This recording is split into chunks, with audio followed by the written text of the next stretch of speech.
તો વધુ વિગતો સાથે સંવાદદાતા સપના શર્મા અને અર્પણ કાયદાવાલા જોડાઈ ચૂક્યા છે। સૌપ્રથમ સપના શર્મા પાસે જશું।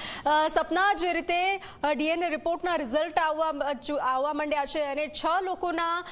જે છે ડીએનએ મેચ થઈ ચૂક્યા છે, તેઓના નામ બહાર આવ્યા છે, શું વધુ વિગતો?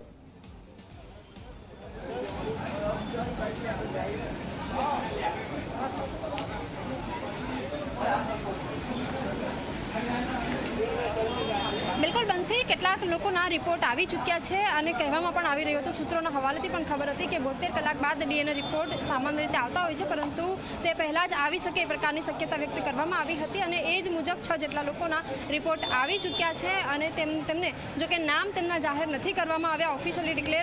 નામ નથી ડિક્લેર કરવામાં આવ્યા, પરંતુ તેની સાથે જે સમાચાર જે રીતે આવ્યા છે એ પ્રમાણે અમદાવાદ અને ગુજરાતના જ આ 6 લોકો છે કે જેમને આજે ડેડ બોડી સોંપવામાં આવશે અને આ માટેની વ્યવસ્થા પણ સિવિલ પ્રશાસન તરફથી કરવામાં આવી રહી છે। જે રીતે જે આરોગ્ય મંત્રીએ પણ જે રીતે જણાવ્યું કે એક બાદ એક જે રીતે એમનો પ્રોટોકોલ તૈયાર કરવામાં આવ્યો છે કે કઈ રીતે આ ડેડ બોડી પરિવારજનોને સોંપવી, આખું જે પ્લાનિંગ કરવામાં આવ્યું છે એ જ મુજબ જે પરિવારજનો છે તેમનો સંપર્ક કરવામાં આવશે, તેમને ટેલિફોન ઉપર જાણ કરવામાં આવશે, તેમને જે નંબર જે રજીસ્ટર કરાવ્યા હોય એ નંબર ઉપર તેમને જાણ કરવામાં આવશે અને ત્યારબાદ જ તેઓ સિવિલ હોસ્પિટલ આવે તેવી પણ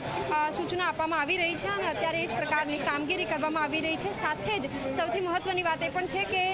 જે પ્લાનિંગ, જે પ્રોટોકોલ તૈયાર કરવામાં આવ્યો છે એમાં વ્યવસ્થા કઈ પ્રકારની છે કે જે તે વિસ્તારના જે ધારાસભ્યો છે એમણે કલેક્ટર સાથે કોર્ડિનેટ કર્યું છે અને ત્યાંની જ જે એમ્બ્યુલન્સ હોય, સબ વાહિની હોય, સાથે ખાનગી જે એમ્બ્યુલન્સ છે એમને પણ અહીં સિવિલ સુધી લાવવામાં આવી છે અને ત્યારબાદ જે વિસ્તારના, જે જિલ્લાના જે પરિવારજનો હશે, જે ડેડ બોડી જ્યાં જે જિલ્લાની હશે તેમને જ તે જ એમ્બ્યુલન્સ તેમને લઈને પણ જે પ્રકારની વ્યવસ્થા કરવામાં આવી રહી છે। આજે 6 જેટલી ડેડ બોડી છે જેમની ઓળખ થઈ ચૂકી